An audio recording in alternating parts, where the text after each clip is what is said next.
Post office GDS ग्रामीण डाकसेवक भरती 2026 महाराष्ट्रातर्फे विद्यार्थी मित्रांनो नुकताच पहिली मेरिट लिस्ट लागली आहे। तर त्यामध्ये मोठ्या प्रमाणात फर्जीवाडा त्या ठिकाणी झालेला आहे। म्हणजे ज्या विद्यार्थ्यांनी इमानदारीने ज्यांना चांगले पर्सेंट होते असे विद्यार्थ्यांचं सिलेक्शन झालं नाही, पण ज्या विद्यार्थ्यांना 35% 40% 50% असे विद्यार्थ्यांनी त्या ठिकाणी फर्जीवाडा करून त्या विद्यार्थ्यांचं सिलेक्शन झालं। तर सिलेक्शन कशा प्रकारे फर्जीवाडा विद्यार्थ्यांचं झालं ते तुम्हाला सांगणार आहे। आणि त्याचबरोबर भरपूर विद्यार्थ्यांच्या वारंवार एकच कमेंट होते की सर पोस्ट ऑफिस जीडीएस ग्रामीण डाकसेवकची दुसरी मेरिट लिस्ट कोणत्या तारखेपर्यंत येणार आहे याबद्दल सुद्धा तुम्हाला माहिती सांगणार आहे। मागच्या वेळेस सुद्धा जेव्हा पहिली मेरिट लिस्ट लागायची होती तर त्यावेळेस सुद्धा मी तुम्हाला सांगितलं होतं 5 ते 6 मार्च पर्यंत पोस्ट ऑफिस जीडीएस ग्रामीण डाकसेवकची पहिली मेरिट लिस्ट लागणार आहे म्हणून। आणि आता सुद्धा या व्हिडिओच्या माध्यमातून तुम्हाला सांगणार आहे आणि सर्वात कमी कोणकोणत्या डिव्हिजनचा कट ऑफ कमी जाणार आहे याबद्दल सुद्धा तुम्हाला माहिती सांगणार आहे। पोस्ट ऑफिस जीडीएस ग्रामीण डाकसेवकची दुसरी जी मेरिट लिस्ट लागणार आहे तर त्यामध्ये कट ऑफ किती जाणार आहे, कास्ट नुसार SC ST OBC EWS open या कॅटेगरी वाइज कट ऑफ किती जाणार आहे याबद्दल सुद्धा आपण आजच्या व्हिडिओच्या माध्यमातून बोलणार आहे। आणि कोणकोणते असे डिव्हिजन आहे ज्या ठिकाणी कट ऑफ कमी जाणार आहे आणि कोणकोणते असे डिव्हिजन आहे ज्या ठिकाणी कट ऑफ जास्त जाणार आहे, 60% 70% 80% 90% वाले विद्यार्थ्यांचं सिलेक्शन होणार आहे याबद्दल सुद्धा आपण बोलणार आहे। आजचा व्हिडिओ खूप महत्त्वाचा होणार आहे, व्हिडिओ शेवटपर्यंत बघा आणि व्हिडिओला आताच लाईक करा। नमस्कार विद्यार्थी मित्रांनो, माझी नोकरी कॉर्नर यूट्यूब चॅनलवर मी गोपाल आनखडे तुमचं सर्वांचं सहर्ष स्वागत करतो। तर मित्रांनो, व्हिडिओचा थंबनेल बघून तुमच्या लक्षात आलं असेल की आपला व्हिडिओ कोणत्या टॉपिकवर होणार आहे। व्हिडिओ सुरू करण्याच्या आधी आपल्या यूट्यूब चॅनलला सबस्क्राइब करा जेणेकरून प्रत्येक भरतीची अपडेट तुमच्यापर्यंत सर्वात आधी पोहोचेल। जास्त करून पोस्ट ऑफिस जीडीएस ग्रामीण डाकसेवक भरतीच्या रिलेटेड जास्त व्हिडिओ आपल्या चॅनलवर अपलोड करत असतो आणि 10वी 12वी पास भरतीच्या रिलेटेड जास्त व्हिडिओ आपल्या चॅनलवर अपलोड करत असतो।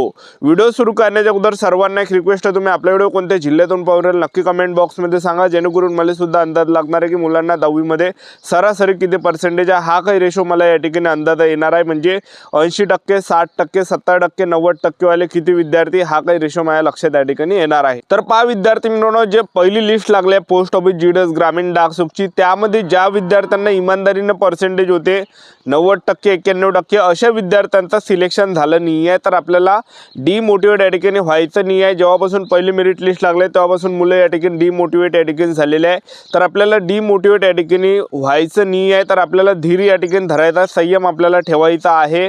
कारण की जी काही पहिली मेरिट लिस्ट लागली त्यामध्ये मोठ्या प्रमाणात फर्जीवाडा त्या ठिकाणी झाला आहे। तर पहा विद्यार्थी मित्रांनो, काही विद्यार्थ्यांनी काय केलं की ज्यांना 35% होते 40% होते अशा विद्यार्थ्यांनी काय केलं की फॉर्म भरताना जास्त पर्सेंटेज टाकले, म्हणजे 97% ज्यांना 35% होते 40% होते अशा विद्यार्थ्यांनी फॉर्म भरताना 96% 97% असे टक्के फॉर्म भरताना टाकले, कायच्यासाठी तर मेरिट लिस्टमध्ये नाव पाहण्यासाठी। ठीक आहे, तर ह्या अशा प्रकारे विद्यार्थ्यांनी यामध्ये फर्जीवाडा या ठिकाणी केला आहे। ज्यांना कमी मार्क होते, ज्यांना कमी पर्सेंटेज होते 35% झालं 40% 50% अशा विद्यार्थ्यांनी फॉर्म भरताना स्वतःवरून जास्त पर्सेंटेज त्या ठिकाणी टाकलेले आहे, लक्षात ठेवा। ठीक आहे, तर आपल्याला सुद्धा स्वतः आपण जेव्हा फॉर्म भरतो आपल्याला सुद्धा जास्त पर्सेंटेज टाकता येते, लक्षात ठेवा। ठीक आहे, तर भरपूर विद्यार्थी हे पाहते की आपल्या लिस्टमध्ये नाव कशा प्रकारे येणार आहे हे काही पाहण्यासाठी विद्यार्थी त्या ठिकाणी करते। तर ते जे डॉक्युमेंट व्हेरिफिकेशन करण्यासाठी विद्यार्थी गेले नाही आहे, डॉक्युमेंट व्हेरिफिकेशन झालेलं आहे पण डॉक्युमेंट व्हेरिफिकेशनला जास्त विद्यार्थी गेले नाही, 3,500 प्लस विद्यार्थ्यांचा सिलेक्शन झाला आहे। तर भरपूर विद्यार्थी डॉक्युमेंट व्हेरिफिकेशन करण्यासाठी गेले नाही आणि डॉक्युमेंट व्हेरिफिकेशन करण्यासाठी जर ते विद्यार्थी गेले तर ते त्या ठिकाणी सापडणार आहे आणि त्यांच्यावर कारवाई त्या ठिकाणी होणार आहे। त्यामुळे विद्यार्थी डॉक्युमेंट व्हेरिफिकेशन करण्यासाठी जात नाही। ठीक आहे, तर त्या काही जागा आता खाली राहिल्या तर त्यांना लिस्ट लावावी लागणार आहे, कारण की पूर्ण जर जागा भरल्या तर लिस्ट लागणं अशक्य आहे। पण आता त्या काही जागा विद्यार्थ्यांनी डॉक्युमेंट व्हेरिफिकेशन केलं नाही तर त्या जागा त्या ठिकाणी खाली राहिल्या तर लिस्ट त्या ठिकाणी लागणार आहे। पोस्ट ऑफिस जीडीएस ग्रामीण डाकसेवकची दुसरी मेरिट लिस्ट कोणत्या तारखेपर्यंत लागणार आहे असे विद्यार्थ्यांचे कमेंट होते वारंवार। तर पहा विद्यार्थी मित्रांनो, पोस्ट ऑफिस जीडीएस ग्रामीण डाकसेवकची दुसरी जी मेरिट लिस्ट आहे तर आपल्याला 2 ते 1 एप्रिलच्या आसपास या ठिकाणी पाहायला भेटते। एक तर 1 एप्रिलला लागू शकते किंवा 2 एप्रिलला लागू शकते किंवा 3 एप्रिलला लागू शकते। ह्या 3 तारखेच्या अंदर आपल्याला पोस्ट ऑफिस जीडीएस ग्रामीण डाकसेवकची दुसरी मेरिट लिस्ट पाहायला भेटणार किंवा मार्च एंडिंगला सुद्धा लागण्याची दाट शक्यता आहे, काही सांगता येत नाही। ठीक आहे, तर वेळोवेळी अपडेट मी तुम्हाला देतच राहणार आहे। आता कट ऑफ किती जाणार आहे ते तुम्हाला सांगून देतो। जे पोस्ट ऑफिस जीडीएस ग्रामीण डाकसेवकची दुसरी मेरिट लिस्ट लागणार आहे त्याचा कट ऑफ किती जाणार आहे तर पहा, अहिल्यानगर डिव्हिजन आहे, अकोला डिव्हिजन आहे, अमरावती डिव्हिजन आहे, बारामती डिव्हिजन आहे, बीड डिव्हिजन आहे, भुसावळ डिव्हिजन आहे, बुलढाणा डिव्हिजन आहे, चंद्रपूर डिव्हिजन आहे.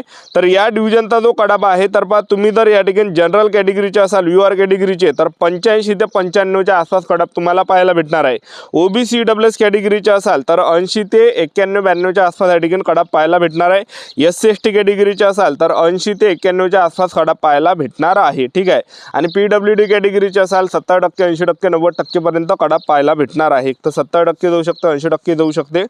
त्यानंतरचं जे डिव्हिजन आहे तर ते आहे या ठिकाणी छत्रपती संभाजी महाराज नगर डिव्हिजन आहे, धाराशिव डिव्हिजन आहे, धुळे डिव्हिजन आहे, गोवा डिव्हिजन आहे, जळगाव डिव्हिजन आहे, कराड डिव्हिजन आहे, कोल्हापूर डिव्हिजन आहे, मालेगाव डिव्हिजन आहे. त्याचबरोबर हे काही डिव्हिजन आहे तर या डिव्हिजनचा जो कडाप आहे तर पहा तुम्ही जर ओपन कॅटेगरीचे असाल तर जवळपास या ठिकाणी 84 ते 95च्या आसपास ओपन कॅटेगरीचा कडाप जाणार आहे, UR कॅटेगरीचा. OBC EWS कॅटेगरीचे जर तुम्ही असाल तर जवळपास कडाप या ठिकाणी जो जाणार आहे तर तो जाणार आहे 80 ते 91-92च्या आसपास या ठिकाणी पाहायला भेटणार आहे. SC ST कॅटेगरीचे असाल तर 79 ते 91च्या आसपास कडाप पाहायला भेटणार आहे. PWD कॅटेगरीचे असाल 70%, 80% पर्यंत सुद्धा पाहायला भेटू शकते. त्यानंतरचं जे डिव्हिजन आहे तर मुंबई सिटी ईस्ट डिव्हिजन आहे, मुंबई सिटी नॉर्थ डिव्हिजन आहे, Mumbai city north east division आहे, Mumbai city north west division आहे, मुंबई सिटी साऊथ डिव्हिजन आहे, मुंबई सिटी वेस्ट डिव्हिजन आहे, मुंबई GPO आहे. तर हे काही डिव्हिजन आहे तर या डिव्हिजनचा जो कडाप आहे तर तुम्ही ओपन कॅटेगरीचे असाल तर ओपन कॅटेगरीचा जो कडाप आहे 80 ते 91च्या आसपास आपल्याला या डिव्हिजनचा कडाप पाहायला भेटणार आहे. 80 ते 90च्या आसपास किंवा 80 ते 91च्या आसपास. कारण की हे काही मुंबईचे जे काही डिव्हिजन आहे तर या ठिकाणी पहिली गोष्ट जागा कमी होत्या, कॅटेगरी वाईज जागा होत्या कमी होत्या आणि ओपन कॅटेगरीच्या जागा होत्या तर 1-2 जागा अशा प्रकारे होत्या. तर त्यामुळे जास्त फॉर्म आलेली नाही आहे. तर नक्की इथला जो कडाप आहे मुंबईचा जे काही मुंबईमधले मी तुम्हाला डिव्हिजन वाचून दाखवले तिथला कडाप कमी जाणार आहे ओपन कॅटेगरीचा. बाकी तुम्ही OBC EWS कॅटेगरीचे असाल तर जवळपास 80 ते 92 पर्यंत जाऊ शकणार आहे. आणि SC ST कॅटेगरीचे असाल तर जवळपास या ठिकाणी 85 ते 91च्या आसपास जाण्याची शक्यता आहे. आणि PWD कॅटेगरीचे असाल तर 70% पर्यंत सुद्धा कडाप पाहायला भेटू शकते, 70%च्या वरतं. ठीक आहे. त्यानंतरचं जे डिव्हिजन आहे नागपूर सिटी डिव्हिजन आहे, नागपूर मोपसूल आहे, नांदेड डिव्हिजन आहे, नाशिक डिव्हिजन आहे, नवी मुंबई डिव्हिजन आहे, पालघर डिव्हिजन आहे, पंढरपूर डिव्हिजन आहे, परभणी डिव्हिजन आहे, पुणे सिटी डिव्हिजन आहे, पुणे सिटी वेस्ट डिव्हिजन आहे, पुणे मोपसूल आहे, रायगड आहे.